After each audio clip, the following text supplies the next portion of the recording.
చెప్పులు మెరకెత్తాం నన్ను దండే మంచిదే. ఇంకా 10 ఏళ్ళు ఉంటాడు వాడు.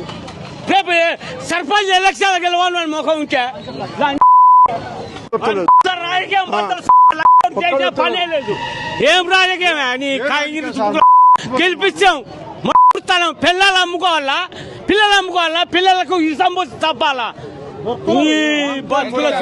పరిపాలన ఎట్లా ఏం మంచిగా ఉంది పరిపాలన. పిల్లలు అమ్ముకొని ఇసం పోసుకొని సత్య పరిపాలన ఉంది. ఇస్తానవా చూస్తానవా రాజకీయం అవపడుతుందా? మీరు యూరియా కోసం కాదు రాజకీయ కోసం. రాజకీయమైన అచ్చా ఉంది, ఊరియా కూడా అచ్చా ఉంది. మళ్ళీ గెలుస్తాడా? మేము పూలుగానే ఎత్తాం, చెప్పులు కావు పూలుగానే ఎత్తాం. వచ్చేది ఎందుకు? మాకు అన్ని వస్తానే అని లక్షణం నడిచాడు. కాంగ్రెస్ వస్తే రాజశేఖర్ వచ్చి కూడా పిండి బత్తలు పెట్టిండు. వీడు కూడా పెడతాడు.